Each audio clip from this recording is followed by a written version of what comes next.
The Elephant Man, as told by Sir Frederick Treves. In the Mile End Road, opposite to the London Hospital, there was, and possibly still is, a line of small shops. Among them was a vacant greengrocer's, which was to let. The whole of the front of the shop, with the exception of the door, was hidden by a hanging sheet of canvas on which was the announcement that the Elephant Man was to be seen within, and that the price of admission was 2 pence. Painted on the canvas in primitive colors was a life-size portrait of the Elephant Man. This very crude production depicted a frightful creature that could only have been possible in a nightmare. It was the figure of a man with the characteristics of an elephant. The transfiguration was not far advanced. There was still more of the man than of the beast. This fact, that it was still human, was the most repellent attribute of the creature. There was nothing about it of the pitiableness of the misshapen or the deformed, nothing of the grotesqueness of the freak, but merely the loathing insinuation of a man being changed into an animal. Some palm trees in the background of the picture suggested a jungle and might have led the imagination to assume that it was in this wild that the perverted object had roamed. When I first became aware of this phenomenon, the exhibition was closed, but a well-informed boy sought the proprietor in a public house, and I was granted a private view on payment of £1. The shop was empty and grey with dust. Some old tins and a few shriveled potatoes occupied a shelf, and some vague vegetable refuse the window. The light in the place was dim, being obscured by the painted placard outside. The far end of the shop, where I expect the late proprietor sat at a desk, was cut off by a curtain, or rather by a red tablecloth suspended from a cord by a few rings. The room was cold and dank, for it was the month of November. The year, I might say, was 1884. The showman pulled back the curtain and revealed a bent figure crouching on a stool and covered by a brown blanket. In front of it, on a tripod, was a large brick heated by a Bunsen burner. Over this the creature was huddled to warm itself. It never moved when the curtain was drawn back. Locked up in an empty shop and lit by the faint blue light of the gas jet, this hunched-up figure was the embodiment of loneliness. It might have been a captive in a cavern or a wizard watching for unholy manifestations in the ghostly flame. Outside the sun was shining, and one could hear the footsteps of the passers-by, a tune whistled by a boy, and the companionable hum of traffic in the road. The showman, speaking as if to a dog, called out harshly, "Stand up!" The thing arose slowly and let the blanket that covered its head and back fall to the ground. There stood revealed the most disgusting specimen of humanity that I have ever seen. In the course of my profession, I had come upon lamentable deformities of the face due to injury or disease, as well as mutilation and contortion of the body depending upon like causes, but at no time had I met with such a degraded or perverted version of a human being as this lone figure displayed. He was naked to the waist, his feet were bare, he wore a pair of threadbare trousers that had once belonged to some fat gentleman's dress suit. From the intensified painting in the street, I had imagined the Elephant Man to be of gigantic size. This, however, was a little man below the average height and made to look shorter by the bowing of his neck. The most striking feature about him was his enormous and misshapen head. From the brow there projected a huge bony mass like a loaf, while from the back of the head hung a bag of spongy, fungus-looking skin, the surface of which was comparable to brown cauliflower. On the top of the skull were a few long, lank hairs. The osseous growth on the forehead almost occluded one eye. The circumference of the head was no less than that of the man's waist. From the upper jaw there projected another mass of bone. It protruded from the mouth like a pink stump, turning the upper lip inside out and making of the mouth a mere slobbering aperture.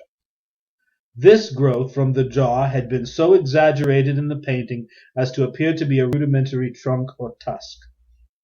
The nose was merely a lump of flesh, only recognizable as a nose from its position. The face was no more capable of expression than a block of gnarled wood. The back was horrible, because from it hung, as far down as the middle of the thigh, huge sack-like masses of flesh covered by the same loathsome cauliflower skin.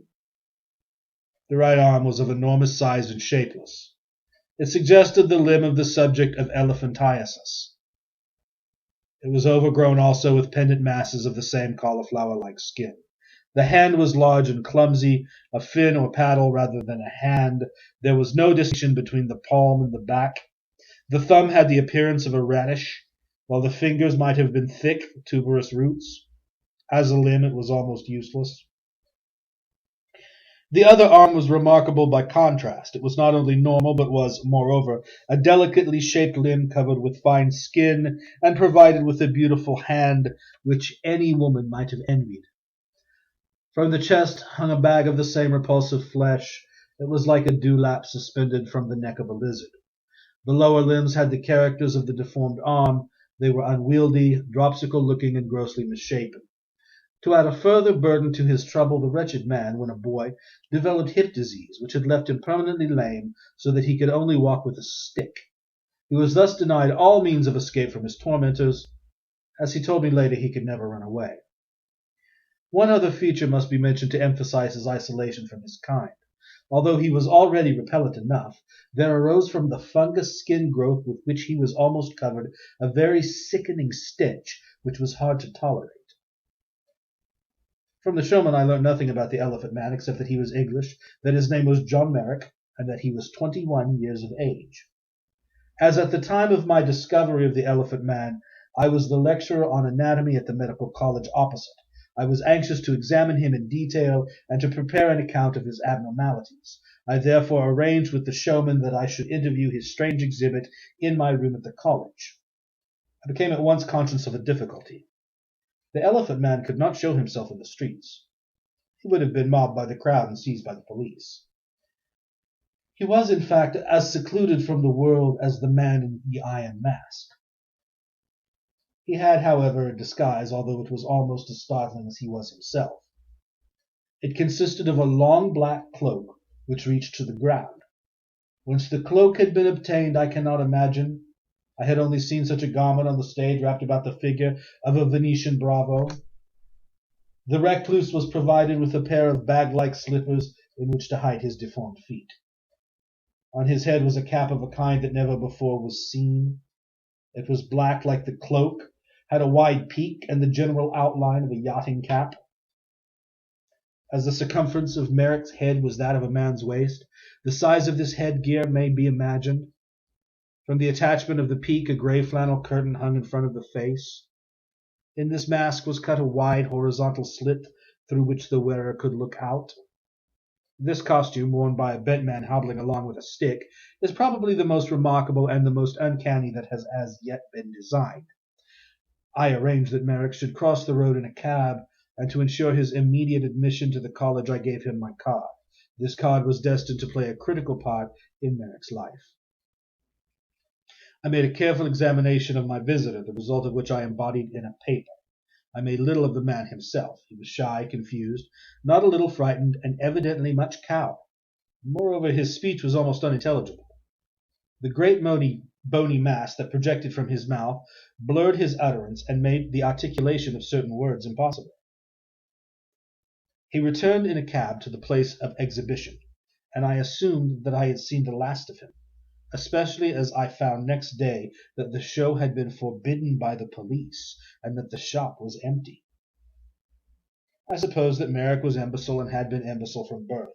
The fact that his face was incapable of expression, that his speech was a mere spluttering, and his attitude that of one whose mind was void of all emotions and concerns, gave grounds for this belief. The conviction was no doubt encouraged by the hope that his intellect was the blank I imagined it to be. That he could appreciate his position was unthinkable.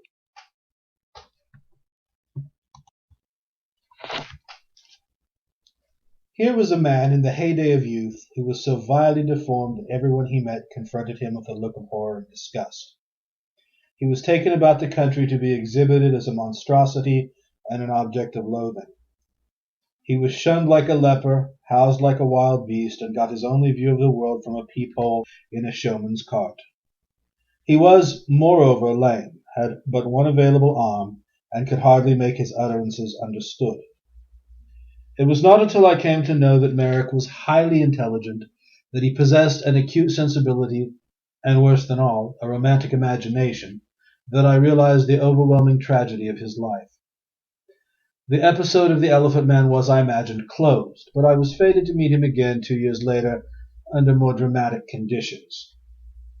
In England, the showman in Merrick had been moved on from place to place by the police, who considered the exhibition degrading and among the things that could not be allowed. It was hoped that in the uncritical retreats of Mile End a more abiding peace would be found. But it was not to be. The official mind there, as elsewhere, very properly decreed that the public exposure of Merrick and his deformities transgressed the limits of decency. The show must close. The showman, in despair, fled with his charge to the continent. Whether he roamed at first I do not know, but he came finally to Brussels. His reception was discouraging. Brussels was firm. The exhibition was banned. It was brutal, indecent, and immoral, and could not be permitted within the confines of Belgium. Merrick was thus no longer of value. He was no longer a source of profitable entertainment. He was a burden. He must be gotten rid of. The elimination of Merrick was a simple matter. He could offer no resistance. He was as docile as a sick sheep.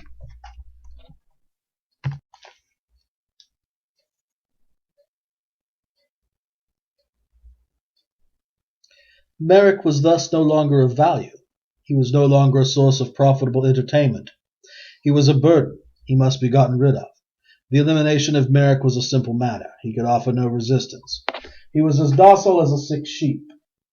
The impresario, having robbed Merrick of his paltry savings, gave him a ticket to London, saw him into the train, and no doubt in parting condemned him to perdition. His destination was Liverpool Street. The journey may be imagined. Merrick was in his alarming outdoor garb. He would be harried by an eager mob as he hobbled along the quay. They would run ahead to get a look at him. They would lift the hem of his cloak to peep at his body. He would try to hide in the train or in some dark corner of the boat, but never could be free from that ring of curious eyes or from those whispers of fright and aversion. He had but a few shillings in his pocket and nothing either to eat or drink on the way. A panic-dazed dog with a label on his collar would have received some sympathy and possibly some kindness. Merrick received none. What was he to do when he reached London? He had not a friend in the world. He knew no more of London than he knew of Peking. How could he find a lodging? Or what lodging-house keeper would dream of taking him in? All he wanted was to hide. What most he dreaded were the open street and the gaze of his fellow men. If even he crept into a cellar, the horrid eyes and the still more dreaded whispers would follow him to its depths. Was there ever such a homecoming? At Liverpool Street he was rescued from the crowd by the police and taken into the third-class waiting room. Here he sank on the floor in the darkest corner. The police were at a loss what to do with him. They had dealt with strange and mouldy tramps, but never with such an object as this. He could not explain himself. His speech was so maimed that he might as well have spoken in Arabic. He had, however, something with him which he produced with a ray of hope. It was my card. The card simplified matters. It made it evident that this curious creature had an acquaintance, and that the individual must be sent for. A messenger was dispatched to the London hospital, which is comparatively near at hand. Fortunately, I was in the building and returned at once with the messenger to the station. In the waiting room I had some difficulty in making a way through the crowd, but there, on the floor in the corner, was Merrick. He looked a mere heap. It seemed as if he had been thrown there like a bundle. He was so huddled up and so helpless-looking that he might have had both his arms and his legs broken. He seemed pleased to see me, but he was nearly done. The journey and want of food had reduced him to the last stage of exhaustion. The police kindly helped him into a cab, and I drove him at once to the hospital. He appeared to be content, for he fell asleep almost as soon as he was seated and slept to the journey's end. He never said a word, but seemed to be satisfied that all was well. In the attics of the hospital was an isolation ward with a single bed. It was used for emergency purposes, for a case of delirium tremens, for a man who had become suddenly insane, or for a patient with an undetermined fever. Here the Elephant Man was deposited on a bed, was made comfortable, and was supplied with food. I had been guilty of an irregularity in admitting such a case, for the hospital was neither a refuge nor a home for incurables. Chronic cases were not accepted, but only those requiring active treatment, and Merrick was not in need of such treatment. I applied to the sympathetic chairman of the committee, Mr. Carey, who not only was good enough to approve my action, but who agreed with me that Merrick must not again be turned out into the world. Mr. Carey wrote a letter to the Times detailing the circumstances of the refugee and asking for money for his support. So generous is the English public that in a few days, I think in a week, enough money was forthcoming to maintain Merrick for life without any charge upon the hospital funds. There chanced to be 2 empty rooms at the back of the hospital which were little used. They were on the ground floor, were out of the way, and opened upon a large courtyard called Bedstead Square, because here the iron beds were marshalled for cleaning and painting. The front room was converted into a bed-sitting room, and the smaller chamber into a bathroom. The condition of Merrick's skin rendered a bath at least once a day a necessity, and I might here mention that with the use of a bath the unpleasant odor to which I have referred ceased to be noticeable. Merrick took up his abode in the hospital in December of 1886.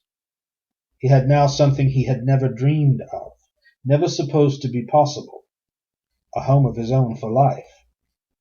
I at once began to make myself acquainted with him and to endeavor to understand his mentality. It was a study of much interest. I very soon learned his speech so that I could talk freely with him. This afforded him great satisfaction, for, curiously enough, he had a passion for conversation, yet all his life he had no one to talk to. I, having then much leisure, saw him almost every day, and made a point of spending some 2 hours with him every Sunday morning, when he could chatter almost without ceasing.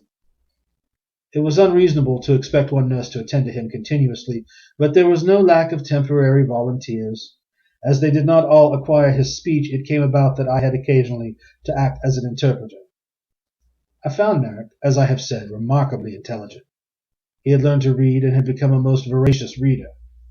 I think he had been taught when he was in the hospital with his diseased hip.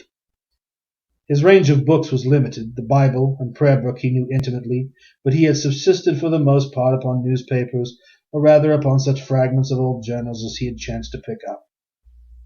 He had read a few stories and some elementary lesson books, but the delight of his life was a romance, especially a love romance. These tales were very real to him, as real as any narrative in the Bible, so that he would tell them to me as incidents in the lives of people who had lived. In his outlook upon the world he was a child, yet a child with some of the tempestuous feelings of a man. He was an elemental being, so primitive that he might have spent the 23 years of his life immured in a cave. Of his early days I could learn but little. He was very loath to talk about the past. It was a nightmare, the shudder of which was still upon him. He was born, he believed, in or about Leicester.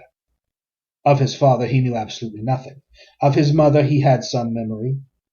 It was very faint and had, I think, been elaborated in his mind into something definite. Mothers figured in the tales he had read, and he wanted his mother to be one of those comfortable, lullaby-singing persons who are so lovable. In his subconscious mind there was apparently a germ of recollection in which someone figured who had been kind to him. He clung to this conception and made it more real by invention, for since the day when he could toddle no one had been kind to him. As an infant he must have been repellent, although his deformities did not become gross until he had attained his full stature. It was a favorite belief of his that his mother was beautiful. The fiction was, I am aware, one of his own making, but it was a great joy to him.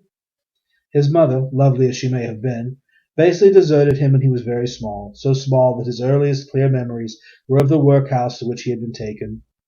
Worthless and inhuman as this mother was, he spoke of her with pride and even with reverence.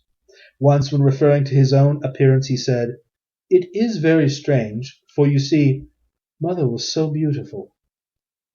The rest of Merrick's life, up to the time that I met him at Liverpool Street Station, was one dull record of degradation and squalor. He was dragged from town to town and from fair to fair as if he were a strange beast in a cage. A dozen times a day he would have to expose his nakedness and his piteous deformities before a gaping crowd who greeted him with such mutterings as, "Oh, what a horror! What a beast!" He had had no childhood. He had had no boyhood. He had never experienced pleasure. He knew nothing of the joy of living nor of the fun of things. His sole idea of happiness was to creep into the dark and hide. Shut up alone in a booth, awaiting the next exhibition, how mocking must have sounded the laughter and merriment of the boys and girls outside who were enjoying the fun of the fair. He had no past to look back upon and no future to look forward to. At the age of 20 he was a creature without hope. There was nothing in front of him but a vista of caravans creeping along a road, of rows of glaring show tents and of circles of staring eyes with, at the end, the spectacle of a broken man in a poor law infirmary. Those who are interested in the evolution of character might speculate as to the effect of this brutish life upon a sensitive and intelligent man. It would be reasonable to surmise that he would become a spiteful and malignant misanthrope, swollen with venom and filled with hatred of his fellow men, or, on the other hand, that he would degenerate into a despairing melancholic on the verge of idiocy. Merrick, however, was no such being. He had passed through the fire and had come out unscathed. His troubles had ennobled him. He showed himself to be a gentle, affectionate, and lovable creature, as amiable as a happy woman, free from any trace of cynicism or resentment, without a grievance and without an unkind word for anyone. I have never heard him complain. I have never heard him deplore his ruined life or resent the treatment he had received at the hands of callous keepers. His journey through life had been indeed a long Via Dolorosa. The road had been uphill all the way, and now, when the night was at its blackest and the way most steep, he had suddenly found himself, as it were, in a friendly inn, bright with light and warm with welcome. His gratitude to those about him was pathetic in its sincerity and eloquent in the childlike simplicity with which it was expressed. As I learned more of this primitive creature, I found that there were two anxieties which were prominent in his mind, and which he revealed to me with diffidence. He was in the occupation of the rooms assigned to him, and had been assured that he would be cared for to the end of his days. This, however, he found hard to realize, for he often asked me timidly to what place he would next be moved. To understand his attitude, it is necessary to remember that he had been moving on all his life. He knew no other state of existence. To him it was normal. He had passed from the workhouse to the hospital, from the hospital back to the workhouse, then from this town to that town, or from one showman's caravan to another. He had never known a home nor any semblance of one. He had no possessions. His sole belongings, besides his clothes and some books, were the monstrous cap and the cloak. He was a wanderer, a pariah, and an outcast. That his quarters at the hospital were his for life, he could not understand. He could not rid his mind of the anxiety. Which had pursued him for so many years. Where am I to be taken next? Another trouble was his dread of his fellow men, his fear of people's eyes, the dread of being always stared at, the lash of the cruel mutterings of the crowd. In his home in Bedstead Square he was secluded, but now and then a thoughtless porter or a ward maid would open his door to let curious friends have a peep at the Elephant Man. It therefore seemed to him as if the gaze of the world followed him still. Influenced by these two obsessions, he became, during his first few weeks at the hospital, curiously uneasy. At last, with much hesitation, he said to me one day, "When I am next moved, can I go to a blind asylum or to a lighthouse?" He had read about blind asylums in the newspapers and was attracted by the thought of being among people who could not see. The lighthouse had another charm. It meant seclusion from the curious. There at least no one would open a door and peep in at him. There he would forget that he had once been the Elephant Man. There he would escape the vampire showman. He had never seen a lighthouse, but he had come upon a picture of the Eddystone, and it appeared to him that this lonely column of stone in the waste of the sea was such a home as he had longed for. I had no great difficulty in ridding Merrick's mind of these ideas. I wanted him to get accustomed to his fellow men, to become a human being himself, and to be admitted to the communion of his kind. He appeared day by day less frightened, less haunted-looking, less anxious to hide, less alarmed when he saw his door being opened. He got to know most of the people about the place, to be accustomed to their comings and goings, and to realize that they took no more than a friendly notice of him. He could only go out after dark, and on fine nights ventured to take a walk in Bedstead Square, clad in his black cloak and his cap. His greatest adventure was on one moonless evening when he walked alone as far as the hospital garden and back again.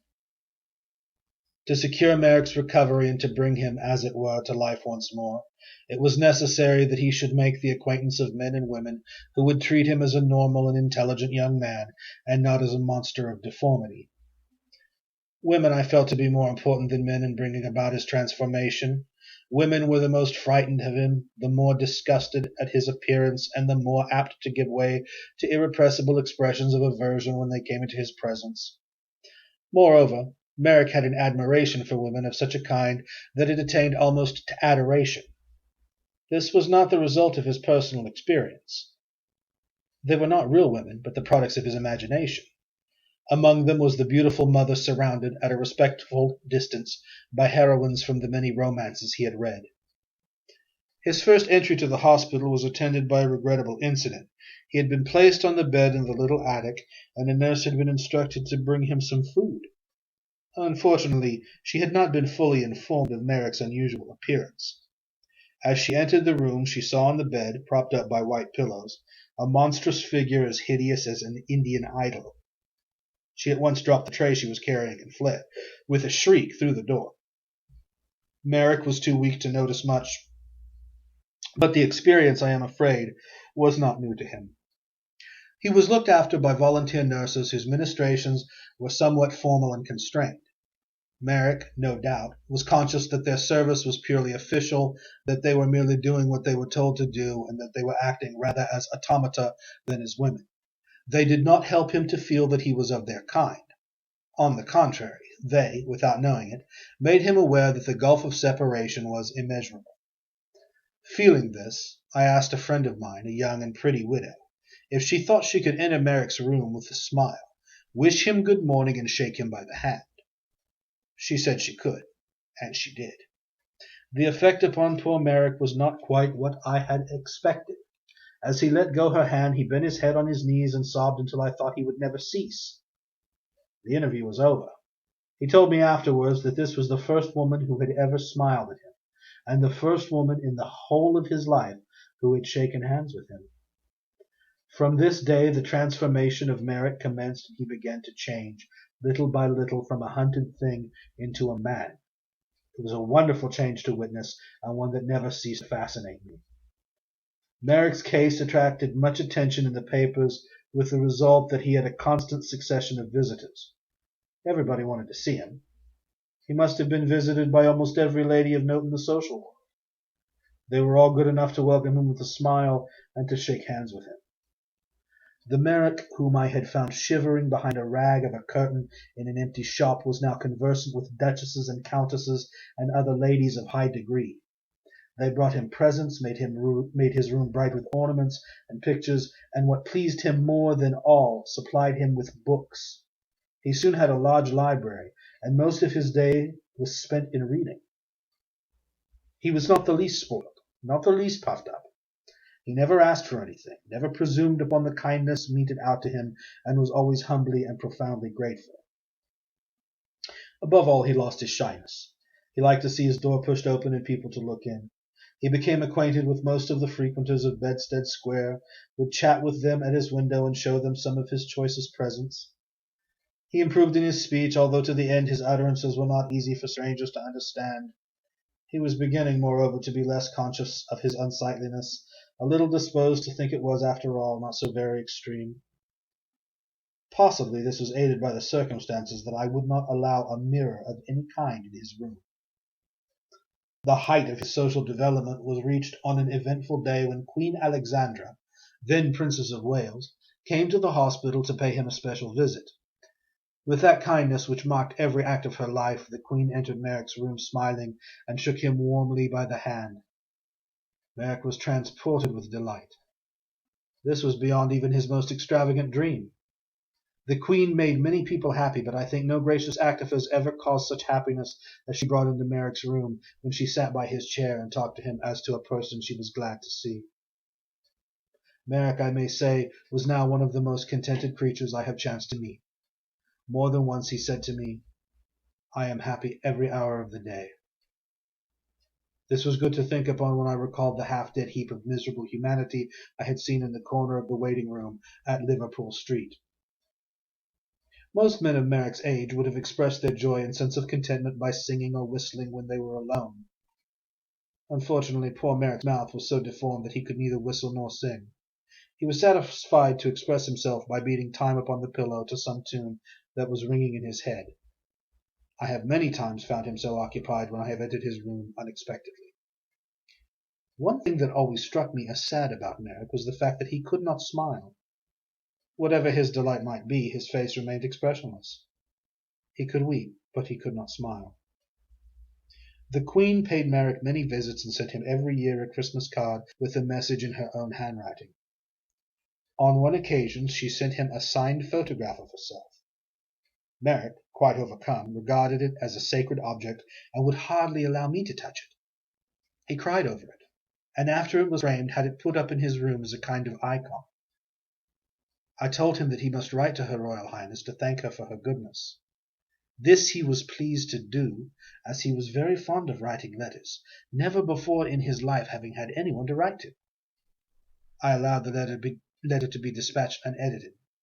It began, "My dear Princess," and ended, "Yours very sincerely."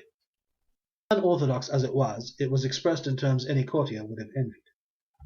Other ladies followed the Queen's gracious example and sent their photographs to this delighted creature who had been all his life despised and rejected of men. His mantelpiece and table became so covered with photographs of handsome ladies, with dainty knickknacks and pretty trifles, that they may almost have befitted the apartment of an Adonis-like actor or of a famous tenor. Through all these bewildering incidents and through the glamour of this great change, Merrick still remained in many ways a mere child. He had all the invention of an imaginative boy or girl, the same love of make-believe, the same instinct of dressing up, and of personating heroic and impressive characters. This attitude of mind was illustrated by the following incident. Benevolent visitors had given me from time to time sums of money to be expended for the comfort of the ci-devant Elephant Man. When one Christmas was approaching, I asked Merrick what he would like me to purchase as a Christmas present. He rather startled me by saying shyly that he would like a dressing bag with silver fittings. He had seen a picture of such an article in an advertisement, which he had furtively preserved. The association of a silver-fitted dressing bag with the poor wretch wrapped up in a dirty blanket in an empty shop was hard to comprehend. I fathomed the mystery in time, for Merrick made little secret of the fancies that haunted his boyish brain. Just as a small girl with a tinsel coronet and a window curtain for a train will realize the conception of a countess on her way to court, so Merrick loved to imagine himself a dandy and a young man about town. Mentally, no doubt, he had frequently dressed up for the part. He could make believe with great effect, but he wanted something to render his fancied character more realistic. Hence the jaunty bag which was to assume the function of the toy coronet and the window curtain that could transform a mite with a pigtail into a countess. As a theatrical property, the dressing bag was ingenious, since there was little else to give substance to the transformation. Merrick could not wear the silk hat of the dandy, nor indeed any kind of hat. He could not adapt his body to the trimly cut coat. His deformity was such that he could wear neither collar nor tie, while in association with his bulbous feet the young blood's patent leather shoe was unthinkable. What was there left to make up the character? A lady had given him a ring to wear on his undeformed hand, and a noble lord had presented him with a very stylish walking-stick. But these things, helpful as they were hardly sufficing. The dressing bag, however, was distinctive, was explanatory, and entirely characteristic. So the bag was obtained, and Merrick the Elephant Man became, in the seclusion of his chamber, the Piccadilly exquisite, the young spark, the gallant, the nut. When I purchased the article, I realized that, as Merrick could never travel, he could hardly want a dressing bag. He could not use the silver-back brushes and the comb because he had no hair to brush. The ivory-handled razors were useless because he could not shave. The deformity of his mouth rendered an ordinary toothbrush of no avail, and as his monstrous lips could not hold a cigarette, the cigarette case was a mockery. The silver shoehorn would be of no service in the putting on of his ungainly slippers, while the hat was quite unsuited to the peaked cap with its visor. Still, the bag was an emblem of the real swell and of the knockabout Don Juan of whom he had read. So every day Merrick laid out upon his table with proud precision the silver brushes, the razors, the shoehorn, and the silver cigarette case, which I had taken care to fill with cigarettes. The contemplation of these gave him great pleasure, and such is the power of self-deception that they convinced him he was the real thing.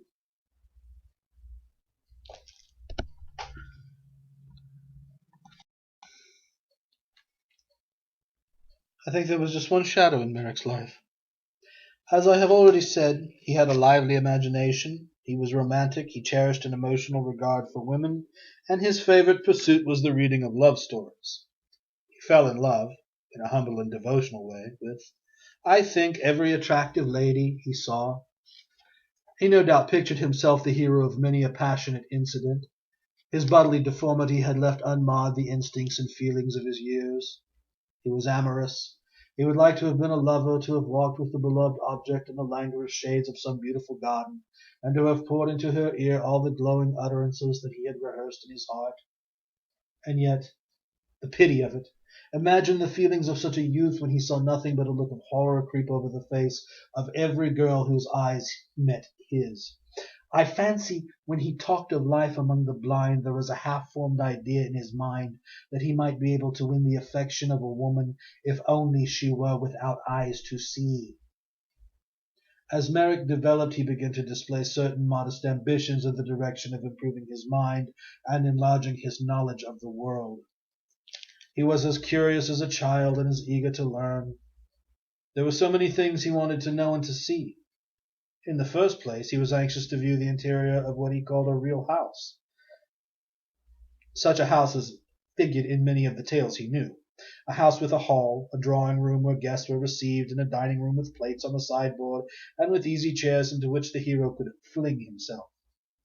The workhouse, the common lodging-house, and a variety of mean garrets were all the residences he knew. To satisfy this wish, I drove him up to my small house in Wimpole Street. He was absurdly interested, and examined everything in detail and with untiring curiosity.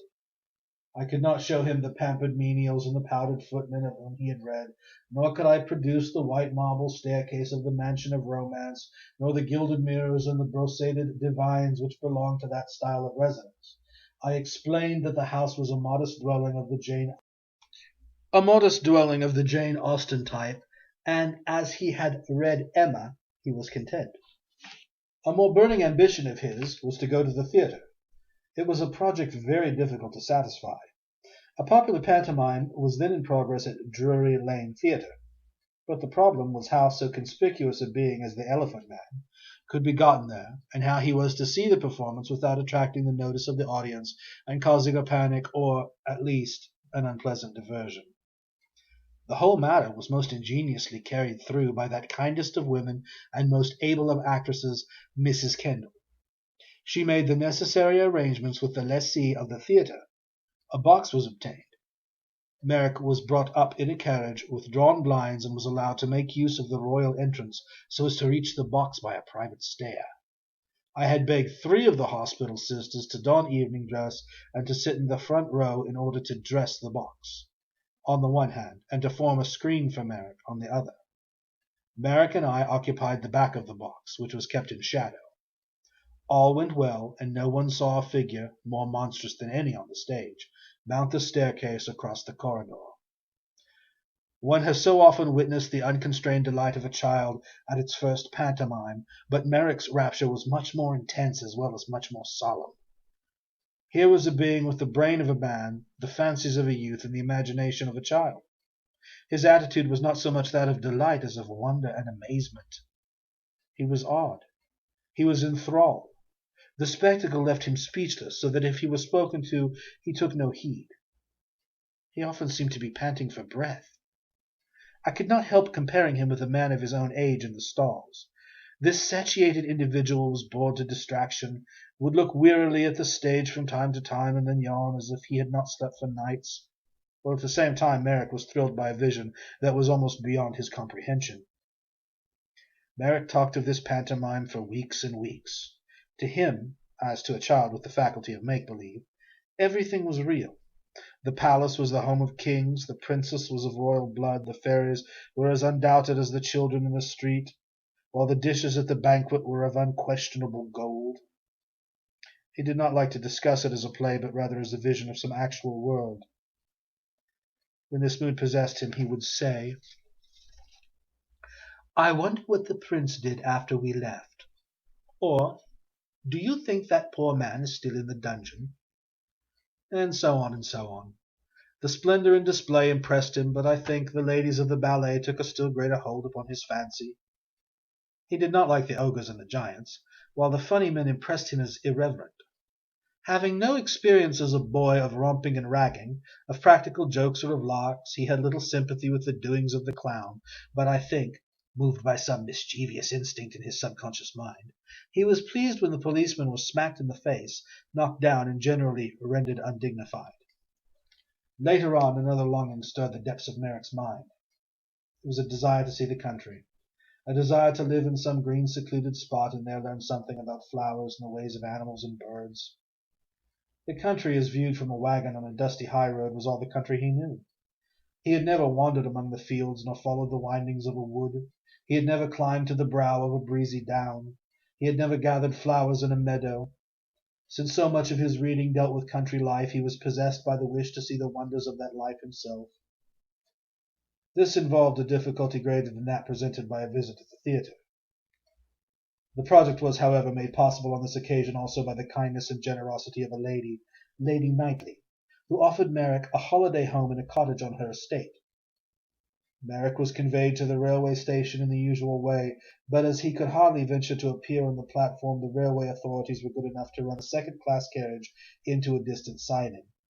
To this point Merrick was driven, and was placed in the carriage unobserved. The carriage, with the curtains drawn, was then attached to the main-line train. He duly arrived at the cottage, but the housewife, like the nurse at the hospital, had not been made clearly aware of the unfortunate man's appearance. Thus it happened that when Merrick presented himself, his hostess, throwing her apron over her head, fled, gasping, to the fields.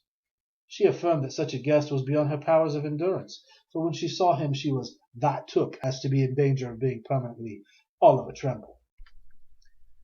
Merrick was then conveyed to a gamekeeper's cottage, which was hidden from view, and was close to the margin of a wood. The man and his wife were able to tolerate his presence. They treated him with the greatest kindness, and with them he spent the one supreme holiday of his life. He could roam where he pleased.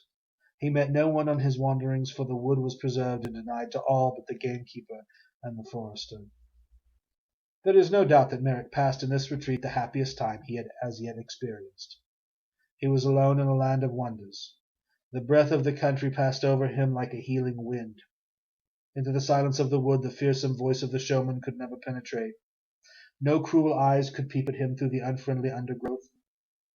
It seemed as if in this place of peace all stain had been wiped away from his sullied past. The Merrick who had once crouched terrified in the filthy shadows of a mile-end shop was now sitting in the sun, in a clearing among the trees, arranging a bunch of violets he had gathered. His letters to me were the letters of a delighted and enthusiastic child. He gave an account of his trivial adventures, of the amazing things he had seen, and of the beautiful sounds he had heard. He had met with strange birds, but had startled a hare from her form, had made friends with a fierce dog, and had watched the trout darting in a stream. He sent me some of the wild flowers he had picked. They were of the commonest and most familiar kind, but they were evidently regarded by him as rare and precious specimens. He came back to London, to his quarters in Bedstead Square, much improved in health, pleased to be home again and to be once more among his books, his treasures, and his many friends.